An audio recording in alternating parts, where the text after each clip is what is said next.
കനത്ത മഴയെ തുടർന്ന് തളിപ്പറമ്പ് മേഖലയിലും വിവിധ പ്രദേശങ്ങളിൽ വ്യാപക വെള്ളക്കെട്ട്. കോൾത്തുരുത്തി, കുറുമാത്തൂർ ഉൾപ്പെടെയുള്ള പ്രദേശങ്ങളിലെ നിരവധി വീടുകളിലും റോഡുകളിലും വെള്ളം കയറിയതോടെ ജനങ്ങൾ ദുരിതത്തിലായി.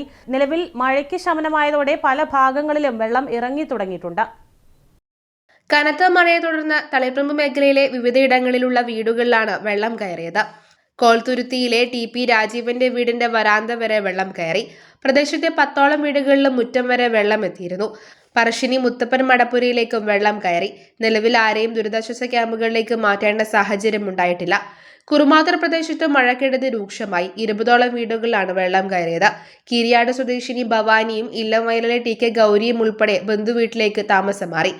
കോട്ടുപുറം സ്വദേശികളായ റഹ്മത്ത്, കെ.പി. ഫാത്തിമ എന്നിവരുടെ വീടുകളുടെ പരിസരത്തും വെള്ളക്കെട്ട് രൂക്ഷമാണ്. താനിക്കുന്ന് യു.പി. സ്കൂൾ റോഡിൽ വെള്ളക്കെട്ട് രൂപപ്പെട്ടതിനെ തുടർന്ന് വാഹന ഗതാഗതം ഭാഗികമായി തടസ്സപ്പെട്ടു. മഴയ്ക്ക് അല്പം ശമനമായതിനെ തുടർന്ന് വെള്ളം ഇറങ്ങി തുടങ്ങിയിട്ടുണ്ട്. News bureau, Taliparamba.